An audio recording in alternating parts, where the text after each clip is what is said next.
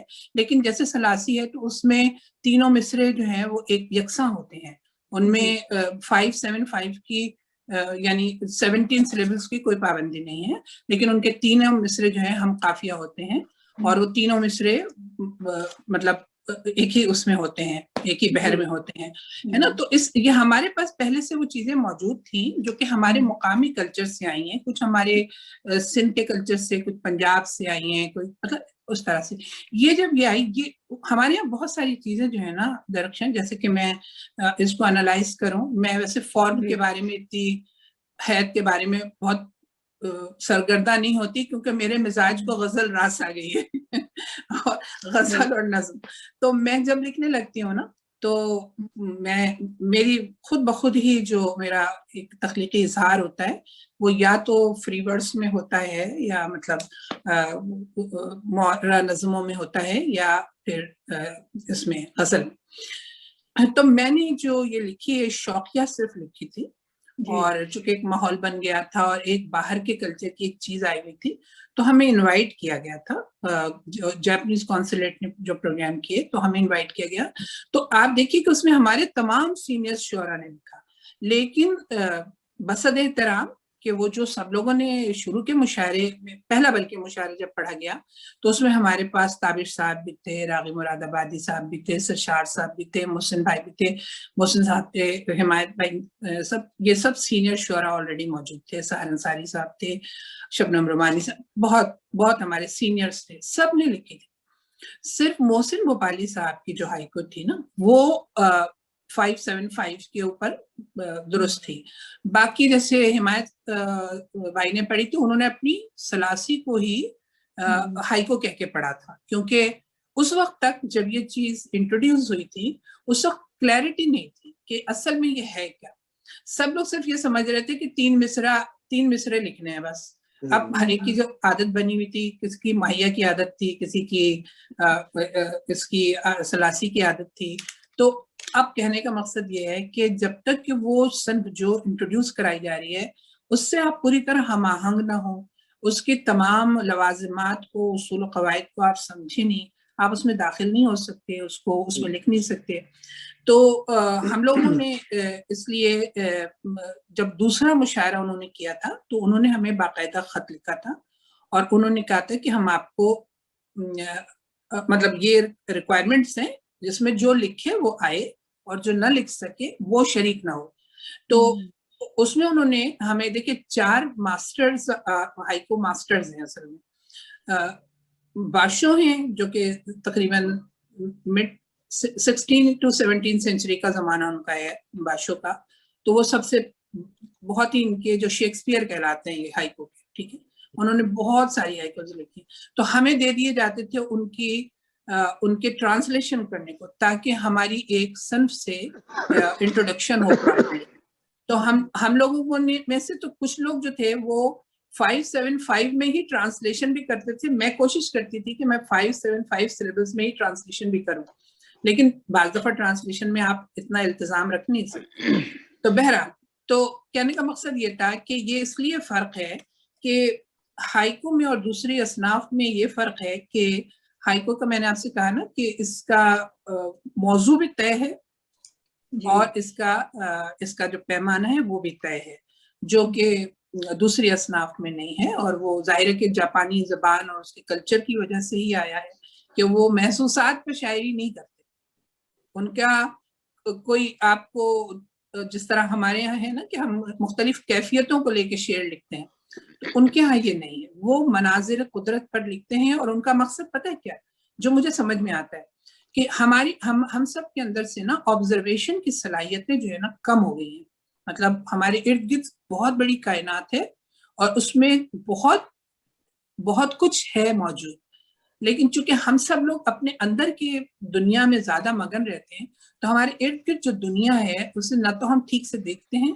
اور نہ ہم اس کو بیان کرتے ہیں، کسی بھی سطح پر سامنے لاتے ہیں۔ تو یہ جو باشو تھے ان کے جو بہت سینئر شاعر تھے اور بوسن وغیرہ، ان لوگوں نے ٹریولوگس لکھے، میں خیال ہے کچھ بیچ میں ڈسکنیکشن ہو گیا ہے شاید، نہیں آپ کی آواز آ رہی ہے، آ رہی ہے نا؟ تو یہ جو باشو تھے اور بوسن تھے اور شیکی تھے اور قصہ بھی ان کے بہت بڑے، یہ 4 ان کے بہت اہم نام۔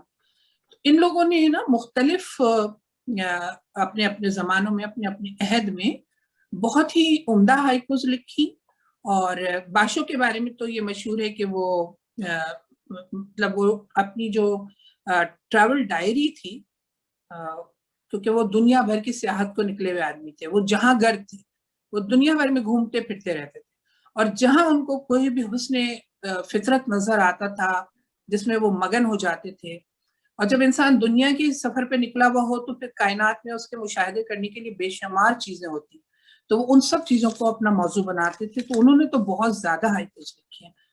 پھر اس کے علاوہ شیکی نے بہت اچھی لکھی، انہوں نے تو ریولوشنائز کیا۔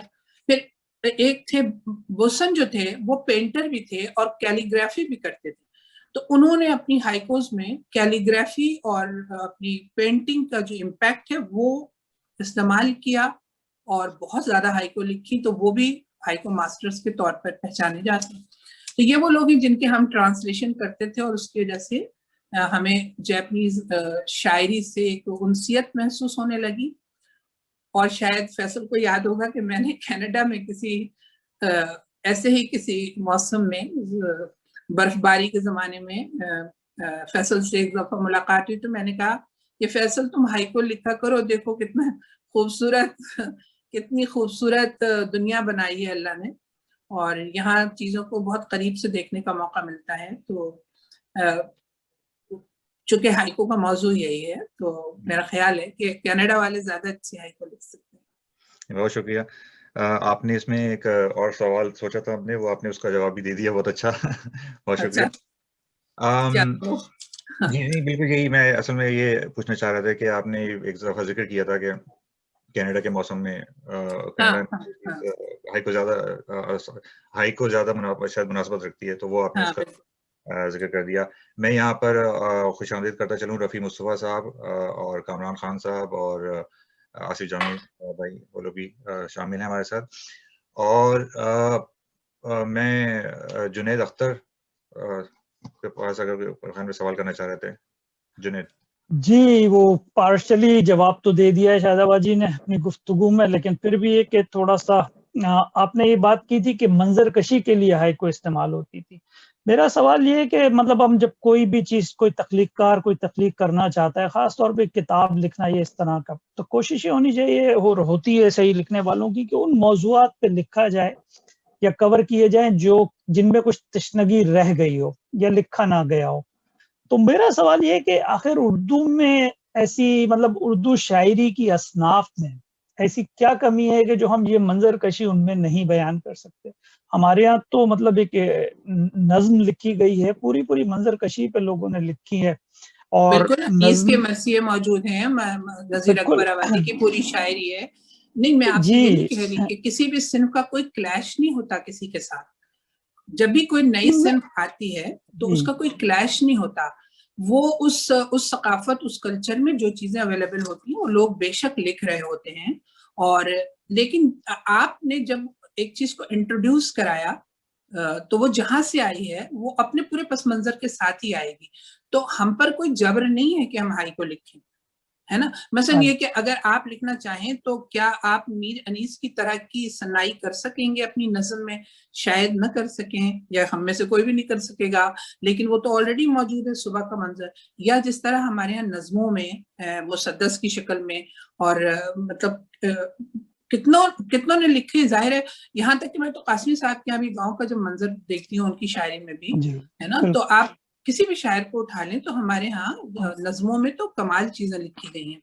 اور خاص طور پر قاسمی صاحب نے تو قطعے میں بھی بڑی منظر کشی کی گئی ہے. انہوں نے قطعے بھی ایسے بہت لکھے ہیں. جوش صاحب کی پوری کی پوری منظر نگاری. میرا مطلب یہ ہے کہ ہمارے ہاں فطرت پر، مظاہر فطرت پر، حسن فطرت پر، ان سب چیزوں پر بہت اچھا لکھا گیا ہے، لیکن وہ دوسری اصناف میں لکھا گیا ہے. ٹھیک ہے نا، دوسری اصناف میں جو آلریڈی یہاں ایگزسٹ کر رہی تھی، جو ہماری مقامی ہیں، جو ہماری تہذیب سے جڑی ہوئی اصناف ہیں. تو کوئی جبر نہیں ہے کہ ہم ہائیکو ضرور لکھیں. ہم کیوں لکھیں، ہے نا.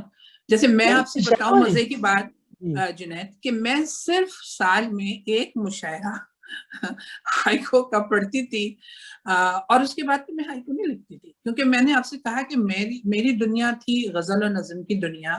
یہاں تک کہ میں نے تو نثری نظمیں بھی نہیں لکھی، جبکہ میرے ساتھ احباب نے، جو میرے ساتھ کے لوگ تھے، انہوں نے نثری نظمیں بہت لکھی ہیں، لیکن میں نہیں مائل ہوئی ادھر، اور مجھے نہیں لگا کہ میری ضرورت ہے نثری نظم. ٹھیک ہے نا. تو یہ جو اصناف جتنی بھی مغرب سے آئی ہیں یا عربی و فارسی کی روایتوں سے آئی ہیں، اس میں سے جو جس کے مزاج کو سوٹ کر جاتی ہے، جو سمجھتا ہے کہ یہ میں لکھ سکتا ہوں، یا کم سے کم میں اس سطح پہ آ کر اپنا اظہار کر سکتا ہوں. اچھا، یہ جاپانیوں کا مسئلہ یہ ہے کہ ان کی چونکہ دنیا بہت اب میکینیکل دنیا ہے نا، مطلب ان کے ہاں کسی کے پاس فرصت نہیں ہے، اور یہ ایک مشینی زندگی گزار رہے ہیں. تو یہ پرانی یہ ہائیکو ان کو اس لیے راس آنے لگی ہے، مطلب یہ فارم ان کو راس اس لیے آتی ہے کہ ان کے یہاں کے بارے میں مشہور ہے کہ جب ان کی آفس میٹنگز ہوتی ہیں، ٹھیک ہے، جب ان کے کام ہوتے ہیں، تو یہ بڑی محنت کش قوم ہے. بہت ان کے پاس ہماری طرح بہت وقت نہیں کہ ہم بیٹھ کے شاعری کرتے رہیں، ان کے پاس اتنا ٹائم نہیں ہوتا. تو یہ تو دن رات محنت کرنے والے اور مشقت کرنے والی قوم ہے. جب بھی تو انہوں نے اتنی ترقی کی ہے. لیکن اس میکینیکل لائف میں سے یہ تھوڑا سا ایک وقفہ نکالتے ہیں, اور ان کی جو ٹی ٹائم ہوتا ہے جو اکثر ان کی فیکٹریز وغیرہ میں اور ان کی ورکنگ پلیسز پر ایک چھوٹی سی نشست ہوتی ہے, جیسے اس کووڈ میں ہم لوگ بیٹھ گئے ہیں تھوڑی دیر کے لیے آپس میں, ٹھیک ہے نا, ایسے یہ تھوڑا سا اپنا وقت نکالتے ہیں اور اس میں یہ ایک دوسرے کو جلدی جلدی اپنی کوئی آبزرویشن یا کوئی خوبصورت سی ہائیکو سناتے ہیں, just to refresh them self and to be connected with outer world, کہ ہمارے ارد گرد یہ کائنات ہے, لیکن چونکہ اب وہ اپنے کام کے جبر میں ہیں, اپنی زندگی کے جبر کو جھیل رہے ہوتے ہیں, تو وہ اس ایستھیٹک سے جو کہ ان کی جمالیات اور ان کے پاس تصور حسن بہت ہے, تو یہ اس سے کٹ جاتے ہیں. جب کٹ جاتے ہیں تو یہ ہائیکو کی طرف آتے ہیں. تو ہائیکو ان کی ضرورت ہے, ہماری نہیں. ہمارے پاس تو بہت ٹائم ہے شاعری کرنے کے لیے. بہت شکریہ. اور اس کے ساتھ ایک اور مثال محسن نپالی صاحب ہی کی ایک ہائیکو کہ کیسا تھا یہ خواب, روتا تھا ایک ماہی گیر, مچھلی تھی بے آب. اچھا, اسی کے متعلق اور سوال ہے وہ پھر ہم بعد میں کریں گے. میں ایک تھوڑا سا اس کا بدلتا ہوں مزاج کو. ہمارا ایک چیز یہ ہے جو ہم ہائیکو کی جو وزن کی بات ہوتی ہے کہ 5-7-5, میرے ہائیکو کی جو اصل بحر ہے اس کو ہم کہتے ہیں کہ 5-7-5 ہے. جی, اس میں ایسا بھی ہے کہ بعض لوگ, جیسے آپ نے کہا کہ شروع میں بہت سے لوگوں نے لکھی تھیں, بہت سے اساتذہ نے مختلف بحروں میں بھی لکھی ہیں اور اب بھی لوگ لکھتے ہیں, تو وہ ایسا بھی کرتے ہیں کہ وہ مختلف بحروں میں ہائیکو لکھی جاتی ہے. 5-7-5 جب ہم کہتے ہیں وہ تو ہم فیلن فیلن فا فیلن فیلن فیلن فا اور فیلن فیلن فا ہو گیا, لیکن مختلف بحروں میں بھی لوگ لکھتے ہیں, اور بعض اوقات یہ ہوتا ہے کہ اس میں مصروں کی لمبائی جو ہے وہ بھی اس میں بھی فرق ہوتا ہے, کہ کہیں ارکان زیادہ ہیں, کہیں تینوں برابر ہیں. تو وہ اس کے بارے میں آپ کا کیا خیال ہے؟ ہاں, میں نے جیسے کہ کہا فیصل کہ جب یہ صنف سب لوگوں نے اپنے اپنے انداز میں لکھی, تو لیکن اس کا ایک معیار جو ہے ہمیشہ سے طے ہے, یعنی اس کی حیت کو نہیں تبدیل کر سکتے. جیسے کہ ہم غزل جب لکھتے ہیں تو یہ بات طے ہوتی ہے کہ غزل میں قافیہ اور ردیف کا ایک اہتمام ہوگا, اور اگر اس بحر میں اور اس قافیے میں اور اس ردیف میں آپ رد و بدل کریں گے تو وہ غزل معیاری غزل نہیں ہوگی.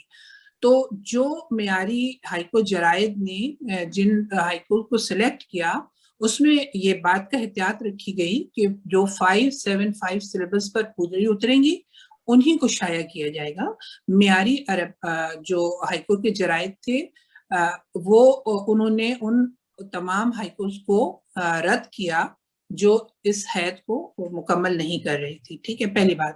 دوسری بات یہ کہ جب 3 مصروں کی بات آتی ہے نا, میں نے آپ سے کہا کہ شروع میں لوگوں کو یہی کنفیوژن رہا کہ 3 مصرے ہیں تو وہ تو کیسے بھی لکھ دیے جائیں, اور شروع میں لوگوں نے لکھا بھی, اور ان کو چونکہ عادت نہیں ہے کہ وہ سلیبل, ہم لوگ جو ہے نا سلیبل تو گنتے ہیں, لیکن یہ جو جاپنیز پیٹرن ہے نا گننے کا, وہ اس طریقے سے ہم تو تختی کرتے ہیں. ہمارے علم الاوزان اور ہمارے فارسی اور عربی سے آئے ہوئے ہیں نا, ہماری پروسیڈی جو ہے وہاں سے انفلوئنس ہوئی ہوئی ہے, تو ہم وہ بحریں وہ چیزیں تو ہم آٹومیٹیکلی فالو کر رہے ہوتے ہیں. لیکن یہ جو سسٹم ہے, ایون جو جاپانی جب زبان سے جب انگریزی میں ترجمے ہوئے وہاں بھی یہ گڑبڑ آئی. یہ گڑبڑ آتی ہے ہمیشہ ٹرانسلیشن کے وقت, کیونکہ ایک زبان سے دوسری زبان میں جب آپ ٹرانسلیشن کریں تو زبان کے اصول و قواعد تو بدل چکے. ان کی زبان مونوسلیبک تھی, انہوں نے ایک آواز نکالی, ان کا ایک لفظ ہو گیا, ہے نا. ہم نے جب تک 2-3 ساؤنڈس نہیں پروڈیوس کی, جب تک کہ ہماری ساؤنڈس یونٹ پورے نہیں ہم نے کیے, تو ہم تو وہ لفظ نہیں استعمال کر سکتے, تو ہم ان لفظوں کو پورا کر ہی نہیں پاتے تھے. تو ہم نے اپنی سہولت کے لیے یہ جو فیلن فیلن فا اور فیلن فیلن فیلن فا اور پھر فیلن فیلن فا, یہ جو ایک سیٹ کر دیا گیا, یہ بھی آپ دیکھیے اس میں ایک ٹیکنیکل خرابی آتی ہے. اور خرابی آتی ہے کہ جب ہم دیکھتے ہیں نا انگریزی والوں کا, تو ان کے صرف 12 سلیبس ہوتے ہیں, ان کی ہائیکو مکمل ہو جاتی ہے. ان کے 12 سلیبس جاپنی زبان کے 17 سے میچ کر جاتے ہیں. لیکن ہمارے جو ہوتے ہیں ہے نا, ہماری زبان میں تو ہم اگر زیادہ کر دیں گے تو وہ تو ہائیکو ہوگی نہیں. تو ہم نے یہ کر لیا کہ فیلن فیلن فا فیلن فیلن فیلن فا اور فیلن فا, ٹھیک ہے. تو بڑی حد تک یہ اس 17 سلیبس کو یہ کیپچر کر لیتی ہے. یہ کہیں نہ کہیں تو آپ کو معیار طے کرنا ہوتا ہے نا کہ ہم ان سے کیسے ایڈجسٹ کریں گے کہاں. ادروائز یہ ہے کہ یہ زبانوں کا فرق کی وجہ سے ٹرانسلیشنز پاسبل نہیں ہوتی ہیں. آپ وہ بات جو وہ کہنا چاہ رہے تھے وہ نہیں, تو آپ کو ان کو ایک مقامی رنگ دے کر جو ہے نا اپنانا پڑتا ہے. اور یہ تخلیقیت دیکھیے ہمیشہ اپنا سفر بہت آزادانہ کرتی ہے. اگر آپ تخلیقیت یا کریٹیوٹی کی طرف آئیں گے نا تو تھوڑی دیر بعد وہ اتنی پابندیوں سے گھبرانے لگتی ہے. وہ کہا تھا نا طالب نے کہ کچھ اور چاہیے وسعت میرے بیاں کے لیے, تو وہ بیاں کی جو آزادی ہے وہ چاہیے ہوتی ہے اپنی بات کہنے کے لیے. تو آپ نے دیکھا ہوگا ہمارے بہت خوبصورت ہائیکو اردو میں لکھی گئیں, اور وہ اسی لیے لکھی گئیں کہ لوگوں نے 575 کا آسان ایک وہ ڈھونڈ لیا, ایک ڈھانچہ, اور اس میں پھر انہوں نے ہائیکو کہی ہیں. لیکن اگر آپ جاپانیوں کو سنائیں گے تو کہیں گے کہ یہ ایک ہی شرط پوری کی ہے انہوں نے کہ انہوں نے ہماری حیث لے لی ہے, لیکن بات تو یہ اپنی کر رہے ہیں. تو یہ فرق ہے. بہت شکریہ. اچھا انور صاحب, آپ کے پاس کوئی سوال تھا؟ ایک سوال میں پوچھنا چاہ رہا تھا کہ اردو شاعری میں ان دنوں ہمیں دکھائی دیتا ہے آزاد نظم نگاری کا, جو کہ روایتی شاعری سے بالکل ہٹ کر ہے, جبکہ ہائیکو یوں لگتا ہے کہ ایک سخت پابند نظم نگاری ہے, جس میں آپ نے 5-7-5 کا بھی خیال رکھنا ہے اور پہلے اور آخری مصرے میں قافیے کا بھی خیال رکھنا ہے. تو آپ اس اعتبار سے یا اس تناظرے میں ہائیکو کا مستقبل کیسا دیکھتی ہیں اردو شاعری میں؟ ایک طرف رجحان ہے غیر روایتی شاعری کا. جی میں نے ابھی جیسے کہ کہا کہ تخلیقیت یا کریٹیوٹی جو ہے نا اتنی پابندیاں نہیں برداشت کر پائے گی, اس پر بہت بوجھ بن جاتی ہے. تو آپ یہ دیکھیے کہ خود اب جاپانی زبان میں جو ہائیکو لکھی جا رہی ہے, جو ان کی یوتھ لکھ رہی ہے, وہ بھی اس پابندی کو نہیں آبزرو کر رہی ہے. وہ بھی ان 575 سلیبل سے باہر نکل کے شعر کہنے لگے ہیں, اور انہوں نے موضوعات میں بھی ان کا تنوع تھا. ابھی اتفاق کی بات ہے کہ میرے بیٹے چونکہ ایک سیاٹل میں ہیں, تو انہوں نے مجھے ایک کوئی پرچہ بھیجا تھا, اس میں اتفاق سے کچھ ہائیکوز مجھے نظر آئیں جو بچوں کو پڑھائی جا رہی تھی. ٹھیک ہے, اب یہاں چونکہ وہ بہت مختصر سی ایک نظم ہوتی ہے نا, تو وہ ہر زبان میں لکھی جا رہی ہے. ہر زبان میں اب ہائیکو لکھی جا رہی ہے, انگریزی میں بھی لکھی جا رہی ہے, فرانسیسی میں بھی لکھی جا رہی ہے, سرائکی میں, پنجابی میں تو لکھی جا رہی تھی, ہماری اپنی اردو میں تو لکھی جا رہی تھی. ہمارے اپنے طرف تو الگ ہی ساری زبانوں میں لوگ کوشش کرتے ہیں کہ کوئی نئی چیز آئے تو اس میں کام کرے, لیکن دوسری دنیا بھر کی زبانوں میں بھی ہائیکو لکھی جا رہی ہے. تو میں نے ایک بہت دلچسپ بات دیکھی کہ یہاں یہ جو بھی یہاں کی میں نے ہائیکوز دیکھی انگریزی کی, تو اس میں انہوں نے کرسمس پر بھی لکھی ہوئی تھی ہائیکو. اس کا ایک موضوع کرسمس بھی تھا. ہیلووین پہ بھی لکھی ہوئی تھی ہائیکو, اور ان کا ایک جو ایک اسٹائل تھا وہ بڑے مزے کا تھا. پتہ نہیں فیصل میری آواز تو نہیں رک رہی؟ نہیں آ رہی آپ کی آواز. وہ کچھ مجھے لگتا ہے کہ شاید کوئی چیز نہیں, اگر ہوگا نا شاہد آباد جی ہم آپ کو بتائیں گے فوراً. ہاں ہم لوگ تو میں نے دیکھی کہ ہیلووین کے اوپر بھی میں نے ان کی ہائیکو پڑھی انگریزی میں, اور پھر انہوں نے کرسمس کے اس کے اوپر بھی سیلیبریشن پر بھی ہائیکو لکھی ہوئی ہے. اور ایک اور جو مجھے بہت دلچسپ لگا کہ دیکھیے جب کسی بھی فارم کو کوئی اڈاپٹ کرتا ہے تو اس کے اندر اپنی کہاں کہاں وہ خود بخود وہ چیزیں داخل ہونے لگتی ہیں جو اوریجنلی اس میں نہیں تھی. مثلا انہوں نے اس کو ریڈل کی فارم میں لکھنا شروع کیا, اور انہوں نے بچوں کو 3 لائنوں میں ایسی ہائیکو لکھنے سکھانے کی کوشش کی کہ ہم آپ کو یہ ہائیکو ہے اور اب اس کا آنسر کلاس روم کا ہر بچہ دے گا. صرف انہوں نے بچوں کو اس میں سکھانے کے لیے, ہائیکو لکھنا سکھانے کے لیے انگریزی زبان کے ذریعے ان کو انوالو کرنے کے لیے انہوں نے واٹ ایم آئی کر کے لکھا, اور پھر اس چیز کا ایک انٹروڈکشن 3 لائنوں میں دے دیا. اب بچہ یہ بوجھ رہا ہے کہ یہ کیا چیز ہے. ٹھیک ہے, تو انہوں نے اشیاء کی جس کو ہمارے ہاں وہ پہلی کے طور پر ہم پہلی بوجھتے ہیں, انہوں نے اس کو ہائیکو کی فارم میں 3 مصروں میں لکھنا شروع کر کے, اور بچوں کو انٹرسٹ لینے کے لیے تاکہ بچے اس میں دلچسپی لیں, اس میں انوالو ہوں. تو یہ اب یہ ہوتا ہے کہ کوئی فارم آتی ہے تو اس میں جو اس کو اختیار کرتا ہے وہ کس طرح لکھتا ہے. لیکن یہ بات طے ہے کہ جس طرح ہماری کوئی نظم جو ہے یا ہماری کوئی غزل اعلیٰ ادبی پرچے میں چھپتی ہے تو وہاں سے ہمارا معیار مقرر ہوتا ہے. اسی طرح ہائیکو کے جو رسائل جو معیاری جرائد ہیں وہ جو انتخاب کرتے ہیں وہ معیارات کو دیکھ کر کرتے ہیں. وہ ہر طرح کے ہائیکو کو اپروف نہیں کرتے. تو لکھنے کے لیے تو غزلیں بھی آزاد کر کے لکھی گئی ہیں, آزاد غزلیں بھی لکھی گئی ہیں, غیر مقفع بھی لکھی گئی ہیں, ہے نا. تو یہ چیزیں تو ہوں گی. جب کوئی فارم آئے گی تو ہر لکھنے والا اپنے انداز سے اس کو برتتا ہے. جی بہت شکریہ. کرامت غوری صاحب سے درخواست ہے. کوئی مشکل سوال نہ کریں, ان سے کہیے گا. وہ آسان سوال کرتے بھی نہیں. تھوڑا سا میں مشکل سوال بالکل نہیں کروں گا. میں سوال نہیں کر رہا, میں صرف یہ کہنا چاہتا ہوں کہ میں اتفاق سے اپنی سفارتی خانہ بدوشی میں جاپان میں بھی رہا ہوں. تو میں جاپانی قوم کو جانتا ہوں, تاریخ کو بھی جانتا ہوں. دیکھیے, کوئی بھی ادب ہو, کوئی بھی ثقافت ہو, وہ نہ زمین سے اگتی ہے نہ درختوں پر پیدا ہوتی ہے, وہ تاریخی شعور سے جنم لیتا ہے. اور جاپان کا تاریخی ورثہ کیا ہے یہ آپ نے اس کا حوالہ نہیں دیا. میں مختصراً یہ بتاتا چلوں کہ 19ویں صدی کے وسط تک جاپان باقی دنیا سے کٹا ہوا تھا. ٹھیک ہے. 4-5 جزیرے ہیں جو سمندر میں ہیں. قبلائی خان نے جب وہ چین پر حکمراں تھے 2 بار کوشش کی جاپان پر حملہ کرنے کی.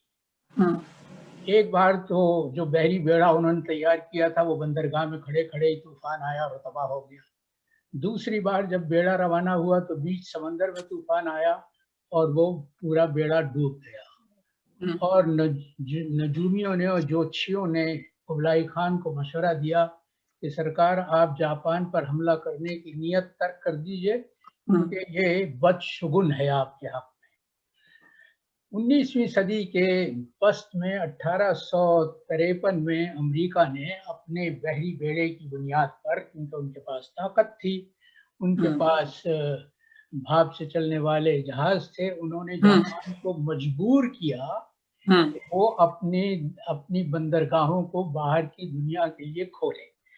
میں یہ حوالہ یوں دے رہا ہوں کہ جاپان دنیا سے کٹا ہوا تھا, کا کسی اور سے رابطہ نہیں تھا, کوئی ربط ضبط نہیں تھا. ہمارے ہاں بر صغیر میں یہ جو ہمارے ہاں ادب میں گل بوٹے پھوٹے ہیں وہ اس کی وجہ یہ ہے کہ دنیا میں کسی ملک پر اتنے حملے نہیں ہوئے جتنے بر صغیر پر ہوئے.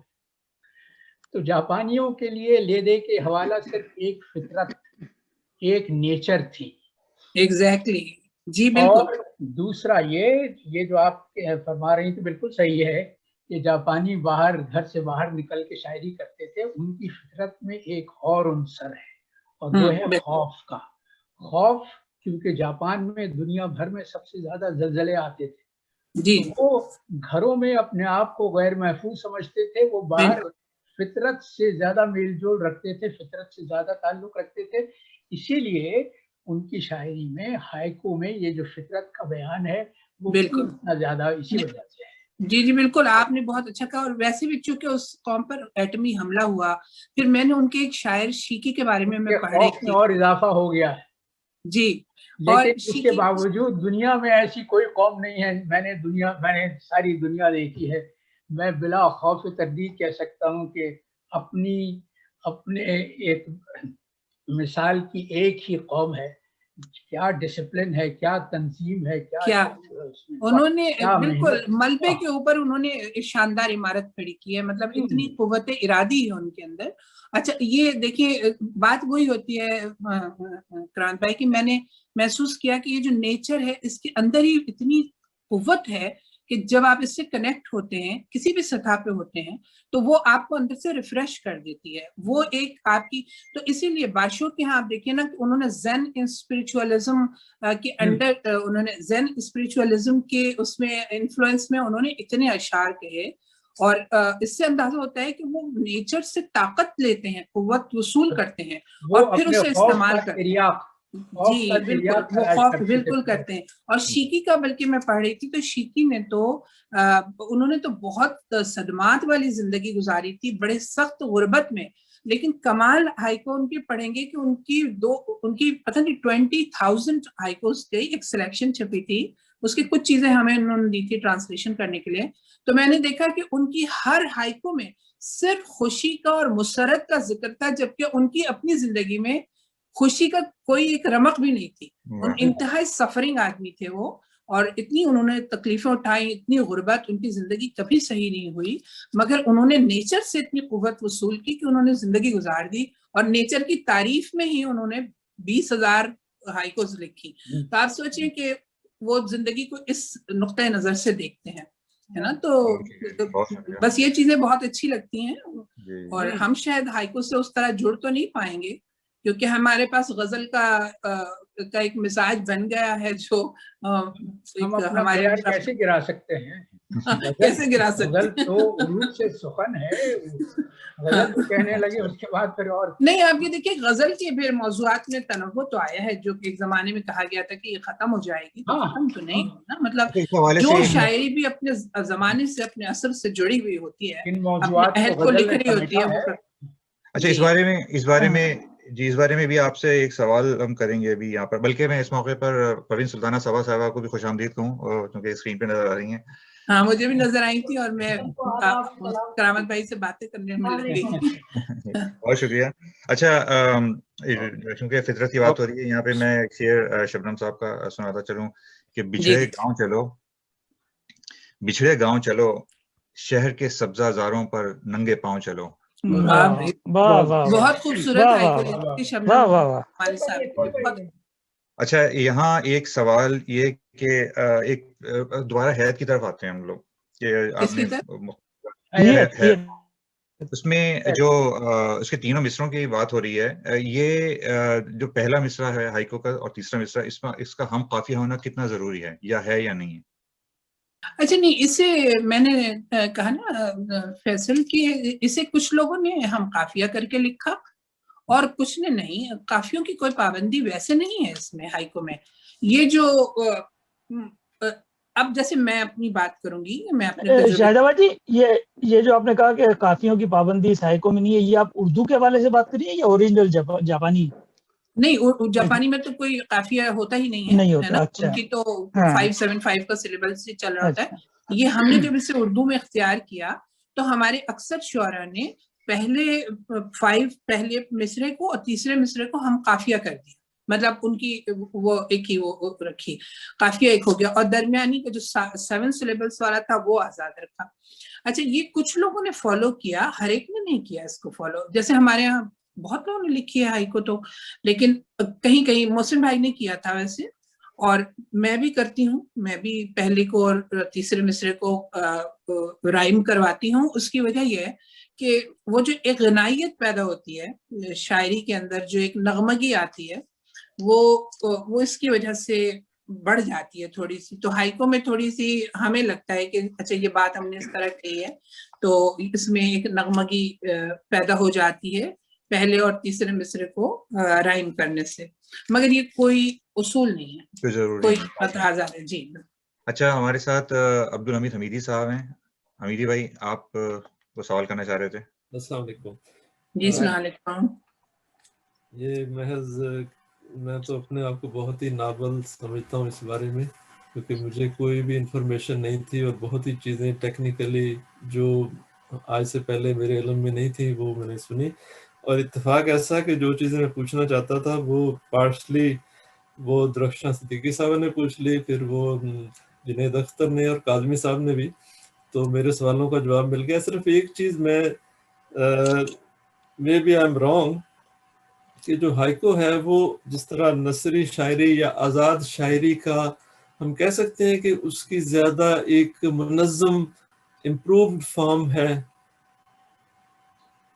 جی آپ کیا پوچھ رہے ہیں؟ ہم آپ کو سن رہے ہیں. جو ہائیکو ہے وہ ایک منظم ایک جدید شکل ہے جو آزاد شاعری یا نثری شاعری کی.